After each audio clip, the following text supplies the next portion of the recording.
Hi, today we have something different and interesting on the workbench. I started yesterday afternoon working on a customer's Rittenhouse RCM4 radio intercom master station.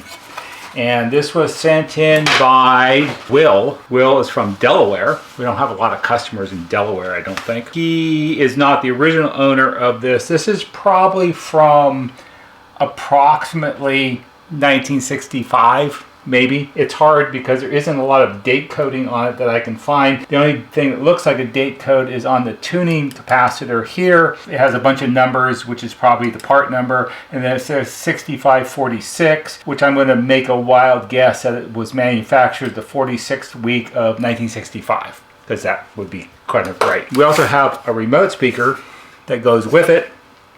I had him send this in because I don't have one like this, and I've been looking for them, but these are hard to come by. I told him, if you want me to be able to test the intercom, you're going to have to send me a remote speaker. And also, there is possibly a date code on this that says 40th week of 1964. So we're in that date range somehow or another. The first thing that I found intriguing about the idea of working on this, and no, I have not repaired one of these before. This is the very first one of these, so that always makes it extra exciting, is sort of the backstory of this particular unit. So I'm not sure how long Will has lived in the house where this is located, but he had a problem with it, and as near as I can tell after speaking with him and him giving me some information, the intercom portion worked, but the radio didn't. So he sent it to another shop, and they're going to remain nameless because I don't like to play that game in videos. They had it for 3 or 4 weeks, said it was all fixed, sent it back to him, and it didn't work at all. Didn't turn on, nothing worked. The intercom didn't work, radio didn't play, although I think that was a problem to begin with. I don't know what the conversation between the owner and that shop was about this set at that point. However, he chose to find someone different to send it to, and that ended up being me. The thing I found interesting, because I'm always curious, is I went to the other company's website, and they seem to be one of these sort of general purpose, we repair all kinds of electronics, anything you can send us, we can fix it. To me, that's always a little bit of a red flag, it seems like, because just working on one group of products is hard enough sometimes, let alone working on just virtually anything that you could possibly walk in there with. You know, big difference between fixing game consoles, VCRs, 8-track players, and home computers. It's a very wide range of products there. The other thing I found amusing, and maybe that's just me, but on their website they state very proudly how they have invested over $200,000 in test and measure equipment. And I can't even possibly imagine how you could possibly have that much money spent on test and measure equipment unless maybe you have 20 or 25 workstations. But even at that, that's a lot of money. I somehow don't think they're buying $80,000 oscilloscopes, because you just don't need that for most of that kind of work. So I'm not sure what that's all about. I just found it amusing, so I thought I would mention it. Anyway, back to the RMC4. This is a pretty jazzy looking set. You gotta give Rittenhouse big cred for the way things look. Very stylish for its day. And the thing is built, of course, like a tank because it's from the 1960s. But when you sort of break it down into its individual sort of assemblies, and I have it kind of opened up here because I have to order parts for it. It has some components in it that are not something we normally would stock because of its age. If you sort of break it down, there's a little room here. One of the nice and unique features of this is right in here, this is a 2-note mechanical doorbell, the kind that goes ding dong, and it's set up as a 2-door chime, so it's 2 notes for the front door and a single note for the rear door. It has here on the top, right here, there are 2 electromagnetic pickup coils which pick up the vibrations of the tone bars, which are then sent throughout the master station, and you can hear the doorbell ring in the remote speakers. In 1965, that was not an entirely new idea. Other companies had doorbells that you could tie into intercom systems. However, they were always separate. They were a box up on the wall somewhere in the house, not built into the master station. So that was a new and revolutionary idea, yeah, I guess in the early or mid 60s that Rittenhouse went along with. But if you start breaking this down, you've got the door chime section here. These are all the sockets where all of the wiring from the remote speakers would be plugged in. Now, I have taken systems like this out before and upgraded them to modern systems in people's houses. What you would have, what Rittenhouse supplied was they made, and I don't know all the details because this is before my time as an installer, but you would buy pre-made intercom cabling. This is a 6-wire system, and I imagine it came, you could order it, or it came in certain predetermined lengths. You know, 30 feet, 40 feet, 50 feet, I don't know exactly what. I've never found anything that really tells you what was available. But on the ends of the cables, it was all pre-made with plug-in connectors that would plug into the sockets on the master and the same type of sockets on the remote speakers. So there wasn't any like screw terminals. You had to strip wires and put them under the screws and do all of that. You would just simply run the cables and you would plug it in. And these are big beefy connectors. Now, these do look somewhat like vacuum tube sockets, but they're not. They're some kind of big multi-pin connector, which I have not been able to figure out who made them or where they came from. It was probably some kind of relatively common multi-wire harness connector kind of something or another that was available back in those days that perhaps has been lost to time. Here on the power supply, so these are all 6-wire plugs or sockets.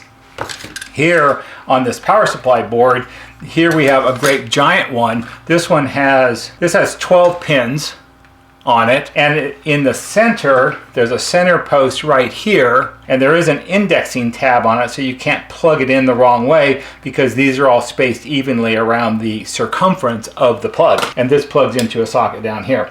This is what connects all of the tuner and the power supply and amplifier and everything to the remote speakers here. The other thing that Rittenhouse had at that time was they had what they called sub-masters.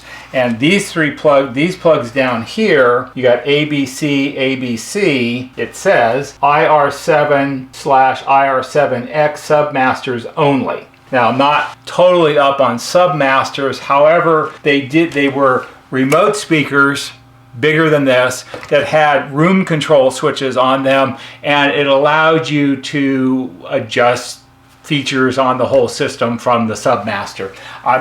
This kind of stuff is really hard to come by nowadays, so putting together enough examples of things is difficult to do. However, apparently it was designed to have up to 9 remote stations. No cheating, apparently, because there are no more than 9 sockets to plug things into. So I don't think it was allowed to go beyond that. So again, getting back to the basic layout, 2-note door chime here. This is essentially would be the terminal block assembly, which sits over a big speaker right here. And then there are some switches. This is down here is the intercom switch.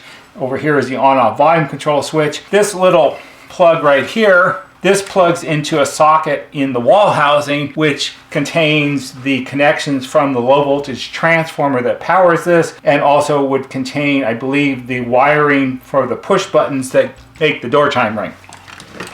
So there's all that. Over here we have the tuner assembly, and here we have what would be probably part of the tuner. I think most of this part is FM tuning. It has one variable condenser, so it's AM and FM. I think most of this board is FM, and this top third of this board is the AM, and then there's some intercom interface here, and this would be sort of the audio intercom board here. There is an adjustment pot here, which I'm not sure exactly what it's for. It's not accessible. There's no hole through the board on this side, and there's no hole in the cover that would align with it. So however this was set, because when this is all put back together, this is all totally encased in metal, so you can't get to any of it easily. This could be a bias adjustment for the amplifier, or it could be intercom adjustment for the intercom on the system. Don't know exactly. We'll find out when we get it working. And to answer a question, no, I did not plug this in and turn it on to see what we had before I took it apart to look at it, because here there are two 3-amp fuses. The bottom fuse was blown, the top fuse is good, and I'm going to assume that the shop with the $200,000 worth of test and measure equipment would have measured the fuse to see if it was good or not. Don't know. Maybe they didn't. But blown fuse is a blown fuse, and because this is kind of a one-off repair, it's better to not get too far into it before I have all the parts on hand, because once I start, I like to continue on with the work until it's finished. So that's what we're going to do. So tuner, audio, intercom board here, and then this is your basic power supply. There was a capacitor. This one sits down in there. I had to take it out so I could see what it was. These need to be replaced. This big filter capacitor here, which would be the primary power supply capacitor, this, for all intents and purposes, looks like a giant motor starting capacitor. It's actually got molded into the case here, this shape here with the circle in the middle. I've seen these used on motor capacitors, and there'd be like a springy bracket that this snaps into, and then wires connect on the other end. So I think that's an interesting choice. And then we have our amplifier output transistors here. These should be a matched set. In fact, this one is a Texas Instruments, and it seems to be code-dated 6603, which would possibly be the third week of 1966, so that dates it a little bit. This one is an RCA. All of the transistors in this set, because of its age, are germanium transistors, including these two. I did take these out to check these because blown output transistors can be a reason why fuses blow. These are supposed to be, as near as I can find out, these are supposed to be a matched pair. They're not supposed to be different models from different manufacturers. Also, both of these, in measuring them, seem to be very old and tired. So these are going to get replaced with new ones, and then everything else will get rebuilt. So it's the beginning part of this process. One of the other things I found interesting was in sets from this era, from the early and mid 60s, you find a lot of capacitors, for instance, like there's one here and this one down here. These are what are referred to as axial capacitors because the leads that come out of them come out of the ends, like the axle on your car, where the wheels are connected. However, in this particular design, see if I can get this out of the way here, down here, this is an axial capacitor, but this one and this one and this one and this one and a whole bunch of other ones on here, these are radial capacitors. Radial capacitors are the types where both leads come out of the bottom of the component and sit on the board standing up like these do. So these would be very early radial capacitors. These are epoxy capacitors because the body of it is made out of some kind of epoxy material. And I assume that this is also an epoxy material, or it could be some kind of plastic. I don't really know. It's unusual to see radial capacitors in sets that were made in the early and mid 60s. They were perhaps more forward looking in their design choices and so forth. It could also be because space, while this is a normal size intercom system, a lot of the space is used up with the terminal block assembly over the back of the speaker, and so space on this board is at a premium, and if you start lying components down in here, you're going to use up what little bit of space you already have, so radial capacitors were probably a better choice. I would assume that they would have been more expensive because they're not as common. So that's the beginning of working on a Rittenhouse RCM4 master station. Parts have been ordered, and as soon as they come in, it'll probably be a week or so, we'll get back on this and we'll start actually doing some actual work and hooking things up and seeing what we have and what it does and see if we can get it fixed. I feel fairly confident we can. This is a relatively straightforward design. The way you look at early sets like this, and it doesn't really matter for the most part who made them, these are basically the mindset you have when you work on something like this is basically a built-in radio system with a little bit of intercom. Things like switches and connectors and all those kind of things, they need to be cleaned and serviced, and hopefully none of them are broken and they all work properly. The doorbell is a doorbell, and we fix lots of doorbells, so I'm not really worried about that. Mostly what we have here is power supply, tuner, amplifier, a little bit of audio stuff. So yeah, it shouldn't be too terribly difficult to do. Hopefully there's a lot of transistors on here. There's 1, 2, 3, 4, 5, 6, 7, 8, 9, 10 or so, and there's a whole bunch down here too. Hopefully none of those are bad.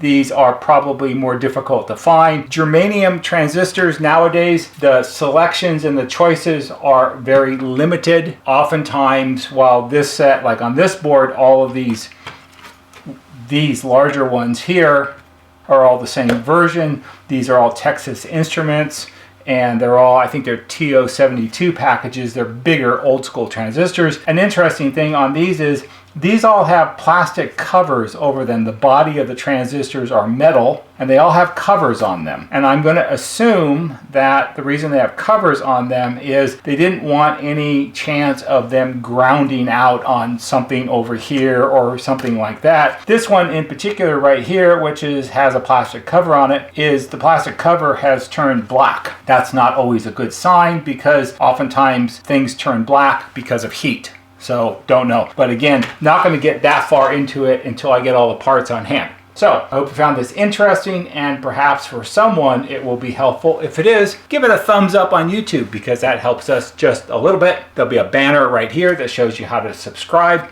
Go to our YouTube homepage, click on the bell, and when you click on the bell, click on it to receive all notifications. And every time we post a new video, you'll get a notification and you can watch it. That's all for today. See you on the next video.